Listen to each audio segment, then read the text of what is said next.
안녕하세요. 놀라운놀란의 미스터 놀란입니다. 손흥민 선수가 뛰고 있는 토트넘 소식입니다. 제가 최근까지는 리버풀을 상대로 손흥민 선수가 얼마나 좋은 움직임을 보여줬고, 그리고 손흥민 선수가 얼마나 좋은 골을 넣었는지에 대해서 설명을 드렸고, 손흥민 선수의 진화에 대해서도 이제 설명을 드렸는데, 그런데 저를 포함해서 많은 분들이 궁금해하고 계신 게 하나 있습니다. 바로 10명 리버풀을 상대로 왜 토트넘은 다득점을 하지 못했는가? 9명 리버풀을 상대로 왜 포스테코글루 감독은 힘들어했는가? 이 부분에 대해서 많은 분들이 아직도 의문을 가지고 계실 것 같습니다. 그래서 놀라운놀란에서는 이 부분에 대해서 한번 태클을 해보도록 하겠습니다. 바로 들어가 보시죠.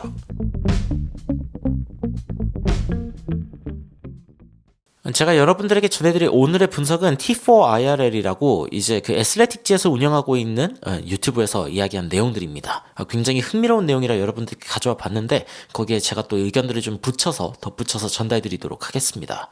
일단 토트넘과 리버풀의 골 기대값을 봤을 때 토트넘은 2골을 넣을만 했고 리버풀은 1골을 넣을만 했습니다. 그래서 사실은 2대1이라는 결과가 굉장히 정당한 결과다라고 이야기할 수는 있는데, 토트넘이 10명 리버풀 그리고 나중엔 9명 리버풀을 상대로 2골밖에 못 넣은 것은 뭔가 좀 아쉬운 감이 있습니다. 상대가 리버풀이라고 생각을 해도 뭔가 좀 이상하다는 거죠. 그래서 이 진행자가 질문을 합니다. 아니, 토트넘이 더 많은 골을 넣을 수 있지 않았냐? 왜 리버풀을 상대로 2골밖에 못 넣은 거고 왜 이렇게 힘들어했을까? 그러니까 사실 마지막 골은 또 자책골이었죠. 토트넘이 왜 이렇게 이 리버풀을 상대하는 걸 힘들어했는가? 이 부분에 대해서 질문을 합니다. 그래서 이제 그 질문이 들어왔을 때 옆에 있던 전문가분이 이렇게 대답을 합니다. 일단 리버풀이 4-4-1 형태로 이제 수비를 하기 시작했다. 그리고 이제 최전방엔 각포가 아니죠. 살라가 들어왔는데 이 부분에 대해서 이야기를 해줍니다. 살라를 최전방에 두고 그리고 이제 4-4-1로 역습을 할 수 있는 어떤 형태로 만들어 가는데, 이 두 줄 수비는 사실은 굉장히 뚫기가 애초에 어렵습니다. 쉽지 않은 수비고, 그리고 사실은 리버풀이 11명일 때는 이제 앞으로 나오는 굉장히 강력하게 전진하는 모습을 보여줬는데, 이제 10명이 되면서 이제 좀 전진하기 어려워졌죠. 어려워진 상황이기 때문에 이런 전진성이 사라졌습니다. 그렇기 때문에 1차적으로는 이런 모양 자체가 토트넘에게 좀 힘듦을 야기했다라고 할 수 있겠죠. 그러면 이제 이런 상황을 어떻게 격파를 해야 되냐? 이 부분이 이제 토트넘의 입장에서는 중요하지 않겠습니까? 토트넘이 사실은 이렇게 해야 했습니다. 뭐냐면은 손흥민 선수가 일단 앞에 있는 상황이고, 그리고 이 측면에는 사르, 클루셉스키, 포로 등의 선수들을 이제 오버로드를 시킨다. 특정 공간에서 수적인 우세를 가져간다라는 의미거든요. 그래서 이 오버로드를 가져가는데, 그런데 이제 문제는 이 오버로드를 통해서 그럼 목적이 뭐냐? 이 위험한 구역으로 공을 가져간다. 이게 목표입니다. 클루셉스키, 사르, 포로가 여기에서 패스를 하다가 문제가 뭐죠? 손흥민한테 이제 크로스를 할 수가 없죠. 왜냐면은 손흥민 선수는 사실 크로스를 잘 받는 선수는 아니기 때문에 여기에서 난사로 크로스를 날릴 수도 없고, 이 부분을 알고 있는 리버풀은 이제 침착하게 4-4-2로 수비를 하는데 4-4-1이죠. 그런데 이 상황에서 제일 좋은 방법은 이 3명의 패스로 이 구역으로 들어가서 손흥민에게 컷백을 주거나, 아니면 달려들어올 메디슨, 달려들어올 히샬리송에게 공이 갈 수 있도록 이제 크로스를, 낮고 빠른 크로스를 주는 겁니다. 이게 사실은 해법이고, 그리고 토트넘이 이 해법을 간접적으로 한번 사용하죠. 뭐냐면은 메디슨의 패스, 그리고 히샬리송의 크로스, 손흥민 선수의 슛.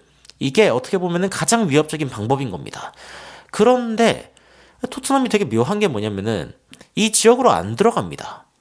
그리고 이 측면에서의 이 오버로드라고 하죠. 오버로드를 잘 사용을 안 하고, 후반전에 이제 로메로가 올라와가지고 답답해서 로메로가 스스로 올라오기도 하는데, 이 오버로드가 잘 안 만들어집니다.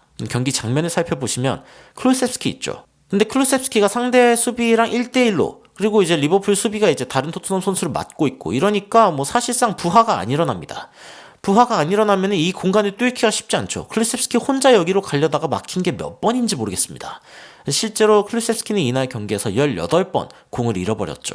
또 다른 장면 보시면은, 이 장면에서도 이야기했던 부하가 일어나려면 사르든 메디슨이든 누군가가 이쪽으로 와가지고 3대2를 만들어줘야 되는데, 근데 이 장면에서 계속 2대2로, 그러니까 뭔가 리버풀이 토트넘을 수비하기 굉장히 편한 상황이 계속 일어나는 거죠.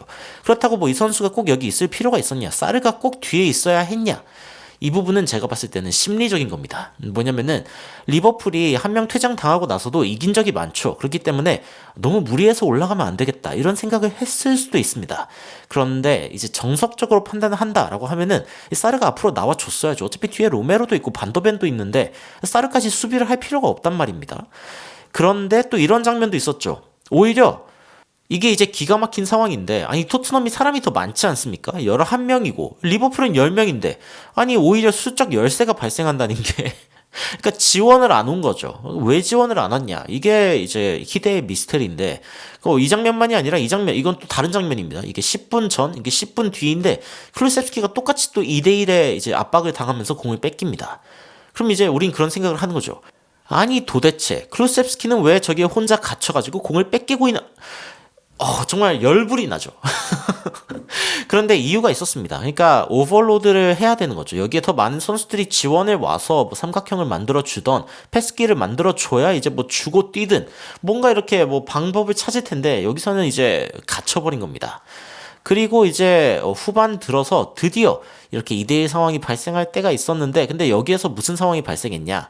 자, 여기에서는 이제 측면에 있어야 할, 그러니까 로버트슨이 아니고 다른 선수가 또 내려와서 마킹을 해준 건데, 원래는 로버트슨이 또 이쪽으로 와줘야 했죠. 2대2 상황이 됐어야 했는데, 순간적으로 2대1 상황이 됐을 때, 손흥민 선수 딱 보세요. 이게 굉장히 손흥민 선수의 지혜로운 부분 중 하나입니다. 뭐냐? 자, 작전은 이쪽으로 들어가는 거죠. 제가 아까 이야기했듯이, 제가 맨 처음에 보여드렸던 장면 중에 하나가, 자, 이쪽 구역으로 들어가는 것. 상대의 페널티 에어리어 안쪽으로 들어가는 것 이게 굉장히 중요합니다. 컷백을 하기 위해서죠. 그래서 방금 메디슨이 보여준 그 장면도 자 컷백을 하기 굉장히 좋은 장면이었습니다. 들어가 클루셉스키라고 하면 되는데 자 클루셉스키가 좀 느려서일까요? 아니면 무슨 판단인지 모르겠는데 메디슨이 여기서 그냥 크로스를 해버립니다. 잘못된 판단이죠. 물론 히샬리송이 공을 맞출 수 있을 거라고 생각하면서 이제 줬을 수도 있습니다만 근데 제일 좋은 작전은 일단 이쪽 구역으로 들어가는 겁니다. 이쪽 구역으로 들어가는 거고 그런데 이제 이런 상황에서 손흥민 선수가 그럼 왜 여기 서 있었느냐 제일 좋은 작전을 기다렸기 때문이죠. 자 이걸 다 좀 지워보고 자 만약에 클루셉스키가 뛰어 들어갔습니다. 그러면서 그 타이밍에 맞춰서 메디슨이 타임드 볼 이제 아주 적절한 타이밍에 맞춘 볼을 줬어요. 그러면은 자 이 리버풀 수비진들 어떻게 할까요? 당황하죠. 당황해서 이제 뛰어 들어갑니다. 당연히 뛰어 들어갈 수밖에 없죠. 왜냐면은 이 토트넘 선수들이 지금 3명이나 있고 사이사이에 포진되어 있기 때문에 야 이거 지금 얘네들한테 주면 끝장이다라는 생각을 하겠죠. 그런데 클루셉스키가 만약에 이 뒤에 있는 손흥민에게 적절한 타이밍에 패스를 준다. 이거 다 가정이기는 하지만요. 만약에 그렇게 된다라고 하면은 손흥민 선수는 되게 자유롭게 한 템포 늦은 타이밍의 런을 통해서 정확하게 슈팅을 할 수 있는 타이밍을 확보하는 겁니다. 그리고 손흥민 선수가 뭐 여기에서 슈팅을 한다고 안 들어가겠습니까? 손흥민 선수의 슈팅 정확도는 뭐 세계 최고급인데 양발로 어디로든 마무리하겠죠. 뭐 이쪽이 됐건 저쪽이 됐건 뭐 손흥민 선수가 원하는 대로 차 넣지 않겠습니까? 그래서 이런 부분들을 이제 놓쳤다라고 이야기를 할 수 있고 10명 리버풀일 때 사실 이런 측면 공간을 제대로 활용을 못했다. 이게 일단 문제인 겁니다. 그럼 한 명 더 퇴장을 당했을 때 그때는 뭐가 일어났냐? 자, 클롭이 똑똑합니다. 자, 페널티 에어리어의 측면이 가장 위험하다라는 걸 알고 있습니다. 그래서 알렉산더 아놀드랑 로버트슨을 이쪽에다가, 그러니까 양 측면에다가 그냥 박아버리는 겁니다. 야, 5-3을 만들어버리는 거죠. 그러니까 토트넘이 뭐 장거리 슈팅으로 엄청 위협적이지도 않고, 그리고 손흥민 선수가 뭐 크로스를 통해서 넣을 수 있는 것도 아니고, 야, 그냥 너희들 맘대로 해봐라. 우리는 수비하겠다. 그런데 이런 상황에서 사실은 자 가장 좋은 선택을 했죠. 포로가 패스를 주고 그리고 마팁이 만약에 토트넘의 스트라이커였다면 가장 정확하게 이제 골을 꽂아 넣은 건데 당시의 장면 좀 살펴봅시다. 95분 추가 시간이 1분 남은 상황 토트넘이 다급하죠. 다급해서 빠르게 전개를 합니다. 이게 굉장히 좋았죠. 리버풀 선수들이 3명이나 앞에 있기 때문에 뒤엔 5명밖에 없습니다. 골키퍼 포함 6명. 그래서 이제 빠르게 끌고 갔습니다. 클루셉스키가 왔죠. 자 여기까지 왔으면 어떻게 해야 됩니까? 더 측면으로 가서 크로스를 날려야죠. 그런데 토트넘이 여기에서도 머뭇합니다. 리버풀이 수비 진영을 다 갖출 때까지 일부러 도와준 토트넘의 모습 굉장히 이타적이라고 할 수 있는데 이렇게 좋은 면이 아니죠. 좋은 면이 아닙니다. 그런데 토트넘이 이번에는 맞는 선택을 하죠. 측면으로 공을 보냅니다. 측면으로 공을 보내고 그리고 포로가 있는데 여기서 어떻게 보면은 로버트슨이 너무 안쪽으로 들어갔죠. 아마 스킵의 움직임 때문일 수도 있는데 여튼 포로에게 이제 공을 줍니다. 그리고 포로가 좀 더 안쪽으로 들어가서 이제 마지막 패스를 하죠. 히샬리송, 손흥민 그리고 스킵이 다 뛰어들어가고 있는 상황이기 때문에 리버풀 선수들은 자신의 골대를 바라볼 수밖에 없는 불리한 상황에 처하게 되고 이 불리한 상황 가운데에서 결국에는 마팁이 원더골을 넣습니다. 그러면서 결국에 마무리가 됐죠.